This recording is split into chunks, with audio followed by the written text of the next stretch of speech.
La vraie question, ce n'est pas si on doit passer à l'électrique, mais comment. Et surtout, quelle voiture choisir sans se planter.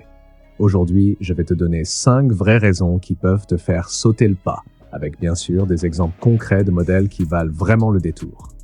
L'argent, le vrai nerf de la guerre. Économique. Soyons honnêtes, si tu envisages l'électrique, c'est rarement pour sauver les dauphins, c'est surtout pour sauver ton portefeuille. Et oui, une Tesla flambant neuve, ça pique. Mais creusons un peu. À l'achat, une Tesla Model 3 ou une Model Y reste chère neuve, mais elle commence à inonder le marché de l'occasion. Et quand une voiture électrique perd de la valeur, ça devient ton opportunité. Du côté européen, une Renault Mégane E-Tech ou un Peugeot i2008 s'affichent déjà à des prix accessibles en leasing ou en seconde main. À l'usage, fini les pleins à 4,20 balles. Une recharge publique bien choisie peut diviser ta facture par 2 ou 3. Et si tu as une borne à domicile, c'est carrément la fête du kilowattheure, pas cher. Entretien? Là aussi, jackpot. Pas de vidange, pas d'embrayage, pas d'échappement qui lâche. Bref, tu passes moins de temps chez le garagiste et plus de temps à rouler. Le piège à éviter, croire que l'électrique est gratuit. Les assurances peuvent grimper et certaines marques abusent avec leurs abonnements connectés. Mais globalement, si tu compares à un thermique, le calcul est vite fait. Tu gagnes. Donc, première raison béton, l'électrique, c'est pas un caprice de bobo. C'est, dans beaucoup de cas, l'option la plus logique pour ton portefeuille.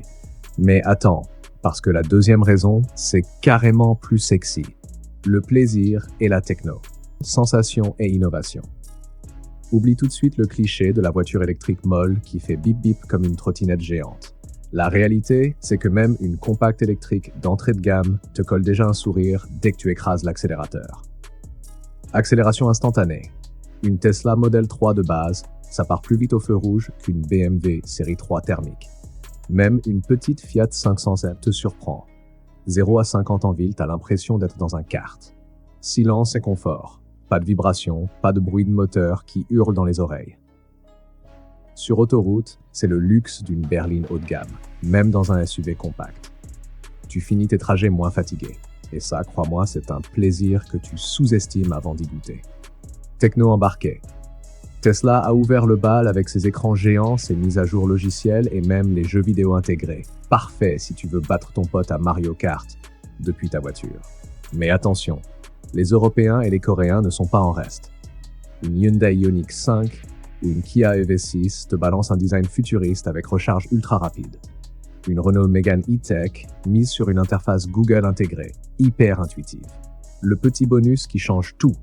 Les aides à la conduite sont souvent mieux intégrées que sur les thermiques classiques. Régulateur adaptatif, maintien dans la voie, presque tout est de série. Résultat?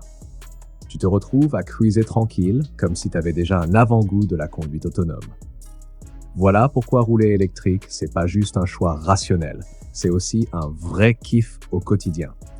Et encore, attends de voir la troisième raison, parce qu'elle touche directement à ce qui nous coûte le plus cher, le carburant. Soyons clairs, mettre de l'essence ou du diesel, c'est comme remplir un trou sans fond. Les prix à la pompe changent tous les 4 matins et pas dans le bon sens. Avec l'électrique, c'est une autre histoire. Une recharge à la maison, c'est l'équivalent d'un plein à une dizaine d'euros. Oui, tu as bien entendu. Même sur une borne rapide, tu paies rarement autant qu'un plein de diesel. Et avec les abonnements type Electra ou Ionity Pass, tu peux rouler pour bien moins cher qu'un thermique. Et l'entretien, on en parle? Pas d'embrayage, pas de boîte de vitesse compliquée, pas de vidange à répétition. Un moteur électrique, c'est un bloc simple avec beaucoup moins de pièces qui peuvent tomber en panne. Résultat, des passages chez le garagiste plus espacés et une facture plus légère. Exemple concret, une Tesla Model Y fait ses révisions principalement autour des freins, des pneus et des filtres. Pas besoin de te ruiner en pièces moteurs. Une Renault Zoé d'occasion? Son moteur électrique peut durer largement plus de 200 000 km si tu entretiens bien la batterie. L'avenir proche, oui, l'électricité peut augmenter avec les nouvelles taxes, mais les carburants fossiles vont prendre encore plus cher. Entre 2027 et 2030, on parle déjà d'une hausse de 20 à 25 centimes par litre d'essence. Autant dire que continuer en thermique va piquer fort. Donc, rouler électrique, c'est pas juste sauver la planète. C'est surtout sauver ton portefeuille. Et crois-moi, la raison numéro 4 va encore plus te surprendre parce qu'elle concerne ton autonomie et ta liberté de rouler. Raison numéro 4, liberté de rouler et avenir de la mobilité. On va pas se mentir, la première peur quand on parle d'électrique, c'est de tomber en rade au milieu de nulle part. Mais cette peur est un peu dépassée. Aujourd'hui, la majorité des voitures électriques modernes tiennent largement les 300 à 400 km réels. Certaines premium, comme la Mercedes EQ ou l'Audi A6 e-tron, dépassent déjà les 700 à 800 km annoncés. Bon, ça pique côté prix, mais ça montre ce qui arrive pour les modèles plus accessibles d'ici 5 à 6 ans. Même une compacte d'occasion comme une Nissan Leaf ou une Renault Zoe, c'est suffisant pour les trajets quotidiens. Le réseau de recharge, on n'est plus en 2015. Aujourd'hui, que ce soit Ionity, Electra, Total Energies ou même les bornes publiques municipales, il y a de quoi recharger quasiment partout. En région parisienne ou même en province, tu trouves souvent 5 à 6 bornes rapides dans un rayon de 10 km. Les puissances de recharge montent. Certaines bornes passent déjà les 300 kW, ce qui permet de récupérer 200 km en 15 minutes. Et demain, dans 5 ou 6 ans, même les petites voitures type Volkswagen ID.2 ou la future Renault 5 électrique devraient proposer au moins 400 km d'autonomie. Ça suffit largement pour la plupart des conducteurs français qui roulent en moyenne 30 à 40 km par jour. Et le bonus écologique? Moins de bruit en ville, moins de pollution locale, une circulation plus fluide dans les zones où le thermique sera de plus en plus restreint, ZFE, centre-ville, etc. Raison numéro 5, rouler électrique sans exploser son budget. Soyons clairs, tout le monde n'a pas 40 000 € sous la main pour une Tesla Model 3 flambant neuve.